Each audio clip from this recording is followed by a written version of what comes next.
एक वैश्या थी, नगर वैश्या। उस वैश्या की पुत्री का नाम था कानुपात्रा। तो माँ तो वैश्या थी, लेकिन माँ ने ये निश्चय किया था कि मैं अपनी बेटी पर अपने कार्य और अपनी जो छवि है वो पड़ने नहीं दूंगी, इसको ये दूषित काम नहीं करने दूंगी जो मैं कर रही हूं। मजबूरी के कारण मुझे तो करना पड़ा, लेकिन मैं अपनी बेटी को ऐसा नहीं बनने दूंगी। कानुपात्रा धीरे धीरे बड़ी हुई। एक बात तो माननी पड़ेगी बंधुओं कि बच्चों का निर्माण पिता के हाथ में होता है, लेकिन 90% माँ के हाथ में होता है। माँ जैसा चाहती है बच्चों को बना देती है। माँ की इच्छा होगी तो वो वैष्णव बन जाएगा, माँ की इच्छा होगी तो भक्त बन जाएगा, माँ की इच्छा होगी डॉक्टर बन जाएगा, इंजीनियर बन जाएगा, और माँ की इच्छा होगी तो जेब कतरा डाकू डकैत भी बन सकता है। पिताजी कहते हैं हमारे, माँ के हाथ में पूरा कंट्रोल होता है बच्चों का। तो कानुपात्रा धीरे धीरे बड़ी होने लगी, तो माँ को चिंता होने लगी कि इसको पता ना चले मैं क्या करती हूँ या क्या मेरा व्यवसाय है, वो सब इसको कभी पता ना चले, इसको कभी करने भी नहीं दूंगी। लेकिन जहां वो उसकी माँ रहती थी वहां गाना बजाना सब होता रहता था, तो कानुपात्रा भी गाती थी, छोटी सी कभी नाचती थी। तो ये गाते नाचते हुए अपनी बेटी को जब देखती थी तो बहुत डांटती थी। तो इनकी बेटी रोती थी कि मेरा नाचने का मन करता है माँ, मेरा भी गाने का मन करता है, आप मुझे क्यों रोकती हो। तो माँ ने उसको रोकना लगा करके, उसको टोकना लगा करके दूसरा तरीका अपनाया। तो उन्होंने क्या किया, पंढरीनाथ विट्ठल भगवान का एक चित्र दे दिया और कहा जब नाचने का मन हो इनके सामने नाचो, जब गाने का मन हो इनके सामने गा लो, और दुनिया में कोई भी आ जाए उसके सामने ना नाचना है ना गाना है। तो कानुपात्रा ये बात मान गई, नाचने गाने का उसका मन होता था। तो पंढरीनाथ भगवान का एक चित्र था, उसी के आगे नाचती थी, छोटी सी कानू। धीरे धीरे बड़ी होने लगी। माँ से पूछती है, माँ पूरी रात में अकेली रहती हूँ, डर लगता है, आप मुझे भी ले चला करो साथ में। तो माँ बोलती कि तेरे नगर में ना बहुत सारे भूत प्रेत हैं, मैं उनको भगाने जाती हूँ, चलेगी? तो भूत प्रेत का नाम सुनकर बोलती नहीं मैं अकेली रह लूंगी, मैं नहीं जाऊंगी। ऐसे करके माँ बचाई रखी कानू को। धीरे धीरे कानुपात्रा बड़ी हो गई, रूप सुंदर, और उसके रूप के कारण अब वो जब भी घर से निकलती है पूरा नगर उसको देखता है, और माँ उसको छुपाती है कि किसी की बुरी नजर ना लगे। और क्योंकि मैं कलंकित हूँ, मैं वैश्या हूँ, तो सब लोग मेरे पुत्री को भी उसी भाव से देखेंगे, और मैं नहीं चाहती कि वो इसके साथ हो कभी। संसार बहुत विचित्र है बंधु। कई बार हम लोगों के जीवन में होने वाली बातें, हम लोगों के जीवन में होने वाली एक छोटी सी चूक व्यक्ति की चाय का बिस्किट बन जाती है। व्यक्ति बिस्किट खाना भूल जाता है, चाय पीता है, आपको ही बिस्किट बना के खाता है। अरे वो ब्रैम्पटन में रहते हैं, सुना उनके बारे में, ऐसा ऐसा सुनने में आया, मिसेस सागा वाले ऐसा ऐसा कर रहे हैं। तो महाराज 200-300 किलोमीटर के सफर पूरे हो जाते हैं आपकी बातों में। संसार बहुत विचित्र है। कानुपात्रा की पुत्री को भी लोग, उस वैश्या की पुत्री कानू को भी सब लोग उसी दृष्टि से देखने लगे, लेकिन माँ उसको बचा करके रखती है, कभी घर से बाहर नहीं जाने देती। एक दिन कानू बोलती, माँ ये जिनका चित्र है ये कहीं तो प्रत्यक्ष बैठे होंगे, मैं दर्शन तो करूं। बोले तू इनमें ही कर ले, तू बाहर मत जा, बाहर दुनिया बहुत गंदी है, तू यहीं रह ले। लोग बागों से तो बचा लिया, लेकिन एक दिन कानुपात्रा का स्वरूप नगर के राजा ने देख लिया, और राजा यदि कुछ चाह ले तो उसको हासिल करता है। राजा ने अपने सैनिकों को आज्ञा दी, वो एक सुंदर सी कन्या दिखी थी हमको ऊपर, वो कौन है? बोले कि वो एक नगर वैश्या है, उसकी बेटी है कानू। अच्छा, काम करो, उसको बंदी बना करके लाओ, हमारे राज्य में रहेगी, हमारी सेवा में रहेगी। वो सैनिक तो ये सोच ही रहे थे कि उसकी माँ बहुत छुपा के रखती है, बढ़िया है, उसके कारण निकलेगी, सबको दिखेगी, लोगों की गंदी सोच। लेकिन देखो ठाकुर जी कहां कहां किस किस की कैसे कैसे रक्षा करते हैं। कानू के घर पहुंच गए सब सैनिक और जाके बताया, बोले राजा का मन आ गया है आपकी बेटी पर। वैश्या रोने लगी, बोले कि मैं आपके हाथ जोड़ती हूँ, पैर पड़ती हूँ, मेरी बेटी अभी बहुत छोटी है और मैं उसको अपनी जैसी नहीं बनाना चाहती, आप कृपा करके इसका जीवन तो शुद्ध रहने दो, पवित्र रहने दो। सैनिकों ने कहा कि तू नहीं मानेगी तो तेरा वध करके ले जाएंगे, क्योंकि राजा को हमको इसको ले जाके देना है, अब तो कुछ नहीं हो सकता। और जबरदस्ती कानू को ले जाने लगे। अपनी मां से दूर हो गई, रोती बिलखती कानू पात्रा इसको ले गए राजा के पास। राजा ने जैसे ही उसको देखा, सुंदर तो बहुत थी, रुदन करती हुई देख के बोले क्या बात है? बोले कि मैं सब कुछ छोड़ के आपकी सेवा में आ रही हूँ, मेरी अंतिम इच्छा तो पूरी कर देंगे आप। बोले क्या है तुम्हारी अंतिम इच्छा? बोले मैंने कभी पंढरीनाथ का दर्शन नहीं किया, कभी विट्ठल भगवान का दर्शन नहीं किया, एक बार आप चाह जाएंगे तो हो जाएगा, मुझे एक बार पंढरपुर भेज दीजिए, मैं विट्ठल का दर्शन करके फिर मैं आपके पास आ जाऊंगा। कानुपात्रा ने कहा। राजा ने कहा इसमें कौन सी बड़ी बात, 2-4 दिन और प्रतीक्षा कर लेंगे हम। सैनिकों से कहा जाओ लेकर के। तो सैनिकों ने कहा इसको मंदिर में नहीं घुसने देंगे, वैश्या की बेटी है ये। बोले हम राजा हैं, हमारी आज्ञा है, पंडित जी को पुजारी जी को बोलना हमने आज्ञा दे करके भेजा है, उसको दर्शन कराएं। पहली बार कानुपात्रा अपने जीवन में पंढरपुर जा रही है और रोते बिलखते हुए जा रही है। जैसे ही पहुंची मंदिर में, खड़े हैं ठाकुर जी कमर पर हाथ धर के। आज भी प्रत्येक व्यक्ति को अधिकार है उनके चरण छूने का, सब गर्भगृह में अंदर जाते हैं, चरण छूते हैं ठाकुर जी के। जैसे ही कानुपात्रा ठाकुर जी के आगे पहुंची, तब उनका एक मराठी में अभंग है, वो तो मुझे याद नहीं है, पर एक सूरदास जी की पंक्ति उन्हीं से मिलती जुलती है। लाज रखो गिरधारी, मेरी लाज रखो गिरधारी, जैसी लाज राखी द्रौपद की, जैसी लाज राखी द्रौपद की, होन ना दीनी उघारी, होन ना दीनी उघारी,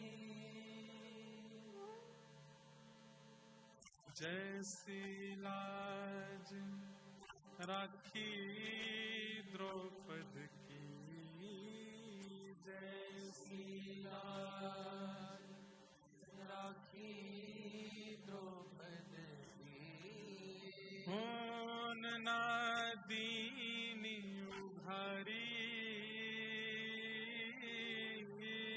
होन ना दीनी उघारी,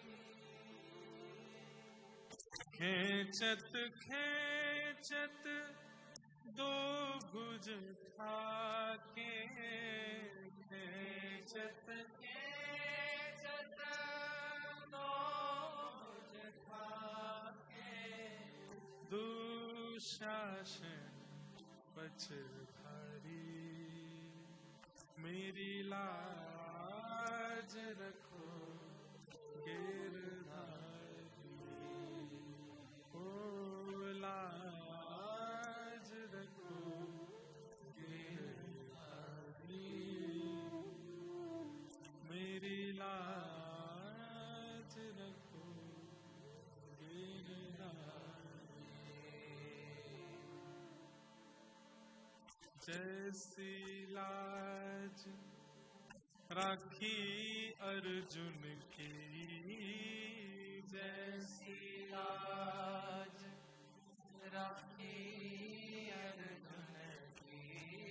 भारत युद्ध मझारी, भारत युद्ध मझारी,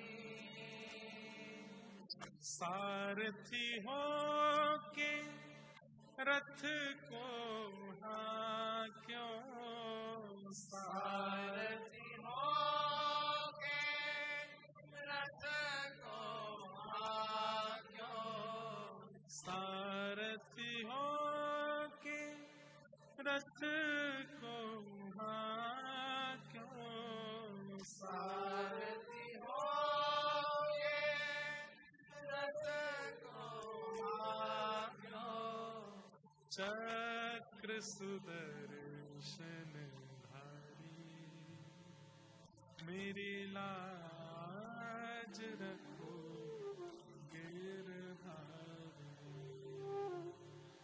मेरी लाज रखो गिरधारी,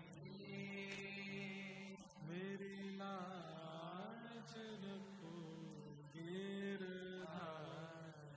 कभी कभी बंधुओं देखो, वैसे तो जिद नहीं करनी चाहिए ठाकुर जी से, जीवन जैसा चल रहा है सब कृपा है, लेकिन फिर भी कभी कभी ये भी तो बहुत ज्यादा ही कर देते हैं। इतना ज्यादा तो रोलर कोस्टर की आदत नहीं है ना हमको, कभी बहुत ज्यादा ही हो जाए तब सूरदास जी का पद गा दिया करो ठाकुर जी के आगे। तो नाथ, जब तक सब कुछ उथल पुथल चल रही थी मैंने कुछ नहीं कहा, क्योंकि मैं आपका भजन फिर भी कर पा रहा था, मैं कथा फिर भी सुन पा रहा था। पर अब इतनी अति हो गई है कि मैं भजन भी नहीं कर पा रहा हूँ, कथा भी नहीं सुन पा रहा हूँ, सेवा भी नहीं कर पा रहा हूँ। अब इसको रोको, आपसे दूर हो रहा हूं मैं, अब मुझसे सहन नहीं होगा नाथ, इसको बंद करो। तब बस एक बार ये पद गा दो और फिर अंत में भी यही कह दो, जैसी आपकी इच्छा। इसके बाद भी लगता है कि कुछ और करना रह गया हो तो कर लीजिए, आपसे हम कहां जीत पाएंगे। लेकिन बंधु एक बात याद रखना, ठाकुर जी कभी बुरा नहीं चाहते हमारा। भीष्म पितामह बाणों की सैया पर लेटे ठाकुर जी से बोलते हैं, इतना बड़ा पाप तो नहीं किया था मैंने कि आपने मुझे रोम रोम में बाण लगाया, इतना बड़ा पापी तो नहीं था मैं। ठाकुर जी कहते हैं, विष्णु पितामह ये बात मुझसे कभी मत कहना कि तुम पापी नहीं हो, या तुम इतने बड़े पापी नहीं, या तुम बहुत दूध के धुले हो, क्योंकि व्यक्ति कैसा है ये मुझसे अच्छा कोई नहीं जानता, और मैं कौन से जन्म के कर्म कब भुगवाता हूं ये भी मेरे ऊपर डिपेंड करता है। विष्णु पितामह कहते हैं, जन्मों के कर्म, मैं 100 जन्मों का याद है मुझे, मैंने कोई इतना बड़ा पाप नहीं किया कि मुझे बाणों की सैया पर लेटना पड़े। भगवान बोले 101वां जन्म याद है? विष्णु पितामह बोले नहीं, 100 जन्म याद है, 101वां याद नहीं है। तो भगवान बोले 101वां ही भोग रहे हो। And don't argue with me. और ये ठाकुर जी का सच में डायलॉग है। वो कहते हैं जो हो रहा है होने दो, ज्यादा हाथ पैर फेंको नहीं और ज्यादा विचलित हो नहीं। तुम्हारे कर्म कौन से कहां के कैसे मुझे एडजस्ट मैं कर रहा हूं उनको, तो इसलिए होने दो उनको। कर्मण्येवाधिकारस्ते मा फलेषु कदाचन, हमारा अधिकार केवल कर्म करने पर है, उसका फल कब देना है कैसे देना है ये इनका अधिकार है। आज मैं आप सबके बीच में कथा सुना रहा हूं, ये मेरे कौन से जन्म का पुण्य का फल है मैं आज कह रहा हूं, मुझे नहीं पता। कल को मेरे साथ कुछ अगर गड़बड़ हो तो ना जाने कौन से जन्म के कर्म के फल के कारण वो होगा, ये भी मुझे नहीं पता। इसलिए जो मिल रहा है स्वीकार करो। लेकिन जब अति हो जाए, अति में किसको मानता हूं? अति में उसको मानता हूं जिसके कारण ठाकुर जी से दूर होने लग जाओ। जब अति हो तब कहना। और एक पद और है सूरदास जी का, मानो कानू पात्रा खड़ी है ठाकुर जी के आगे और सोच रही है कि नाथ आप पहली बार मुझे दिखे हो, आज का दिन मेरे लिए बहुत मंगल है कि मैं आपको पहली बार दिखी हूं, लेकिन अगले ही क्षण मेरे साथ क्या होने वाला है।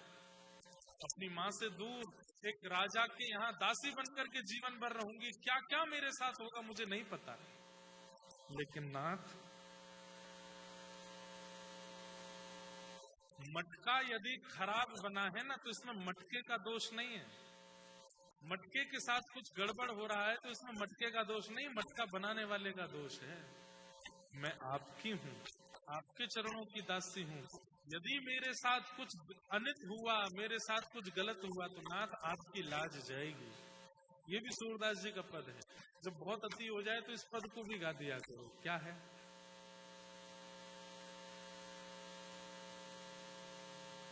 प्रभु जी मोरी क्या बिगड़ेगी, जाएगी लाज तुम्हारी, तुम्हारी जाएगी लाज। अरे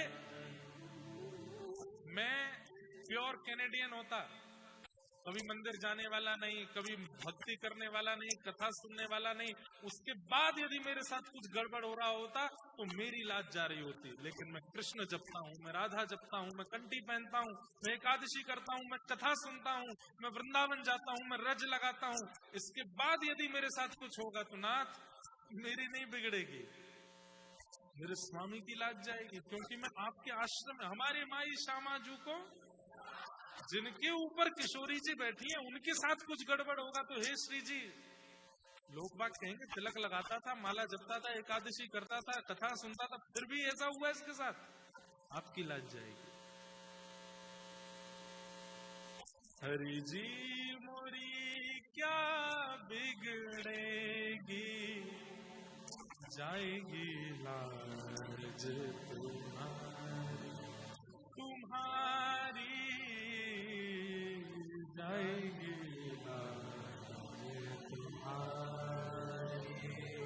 मोपति पांच, पांच के तुम पति, मोपति पांच। कौन पांच पति? पति किसको कहते हैं? जिसके अधीन हम रहें उसको पति कहते हैं। पहली पति आंख, दूसरी नाक, तीसरी जीभ, चौथे कान और पांचवी त्वचा। ये पंच इंद्रियां इन्हीं के अधीन रहते हैं। आंख कहती है नायग्रा फॉल दिखा के लाओ तो रात में भागते हैं। जीभ कहती है टिमोटन लेके चलो, 2 मिनट में भागते हैं। नासिका कहती है कि वो वाला परफ्यूम सूंघाओ, उसको सूंघने जाते हैं। त्वचा कहती है ये स्पर्श कराओ, तो उस स्पर्श के लिए भागते हैं। जीभ कहती है कि ऐसा खिलाओ, तो खिलाने जाते हैं। कान कहते हैं कि अमुक नाम का कोई आया है उल्टा सीधा गाने वाला टोरंटो में, उसको सुनाओ, सुनने जाते हैं। हम इन पांचों के अधीन हैं। लेकिन सूरदास जी क्या कह रहे हैं? वैसे तो ये द्रौपदी का पद है, पर मोपति पांच, पांच के तुम पति, सो पति काहे बिसारी। सूरदास पाछे पछतइयो, सूरदास पाछे पछतइयो, जब मुहे देख उघारी। हरि जी मोरी क्या बिगड़ेगी, जाएगी लाज तुम्हारी, तुम्हारी जाएगी लाज तुम्हारी। कानुपात्रा कह रही है, हे विठोबा मैं आपकी हूँ, बचपन से मैं आपके आगे नृत्य करती हूँ, आपको गाना सुनाती हूँ, आपकी ही हूँ। आज जीवन में पहली बार आपको देख रही हूँ नाथ। अब आपकी होने के बाद कोई और मुझ पर कुदृष्टि डाले, कोई और मेरे साथ गलत कृत्य करे तो उसमें मेरी लाज नहीं जाएगी, आपकी जाएगी, क्योंकि मैं तो आपकी हूँ। और ऐसा कहकर के कानुपात्रा रोने लगी वहां पर। सैनिकों ने कहा जल्दी करो जल्दी करो, तो कानू अपने नेत्र अश्रु जल से भरे हैं, जैसे ही पंढरीनाथ भगवान के चरणों में सिर झुकाती है, एक अश्रुबिंद ठाकुर जी के चरणों में गिरता है, एक दिव्य तेज प्रकट होता है, सबकी आंखें बंद हो जाती हैं और देखते ही देखते कानू पात्रा का शरीर वहीं छूट जाता है और आत्मा श्री विठोबा में विलीन होकर के भगवत धाम की प्राप्ति कर लेती है। शरीर वहीं पड़ा है।